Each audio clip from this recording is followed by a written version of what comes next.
ಹಂಗೇನೆ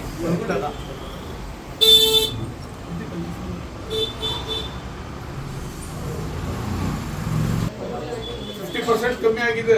ಅಂತ ಮುಂಚೆ ನಿಂತ್ಕೊಳ್ಳೋಕೆ ಆಗ್ತಾ ಇಲ್ಲ ಇವ್ರಿಗೆ ಕಾಲೆಲ್ಲ ಎಷ್ಟು ಫ್ರೀ ಆಗಿದೆ ನೋಡಿ ಏನಾಯ್ತು ಅಂತ ಹೇಳ್ಬಿಡ್ತೀನಿ ಇಲ್ಲಿತ್ತಲ್ಲ ನಿನ್ನೆ ಏನಾಯ್ತು ಅಂದ್ರೆ ಸಂಜೆ ಮೇಲೆ ಸ್ವಲ್ಪ ಇಲ್ಲಿ ಹೇಳ್ತಾ ಬಂತು ಇಲ್ಲಿ ಬಿಗಿತಲ್ಲ ಅಲ್ಲಿಂದ ಬಿಗಿತ್ ಸ್ವಲ್ಪ ಕಾಲು ನಿಧಾನಾಗಿ ಅಲ್ಲಾಡಿಸ್ತಾರೆ ಮುಂಚೆ ಈ ಥರ ನಿಮಗೆ ನಿಂತ್ಕೊಳ್ಳೋಕ್ಕೆ ಆಯ್ತದ್ದು ಅದೇನಾಗಿತ್ತು ಅಂದ್ರೆ ಇಲ್ಲಿ ನಿಂತ್ಕೊಂಡು ಮಾತಾಡಿದಾಗ ಒಂದು 5 ನಿಮಿಷ ನಿಂತ್ಕೊಂಡ್ರೆ ಇಲ್ಲಿ ಸೇರಿಕೊಂಡು ಅಲ್ಲೇ ಕೂತ್ಕೊಂಡು ಹಾಂ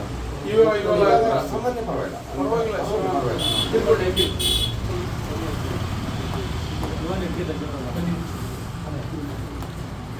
ಬರಬಿಡಿ ಆರಾಮ್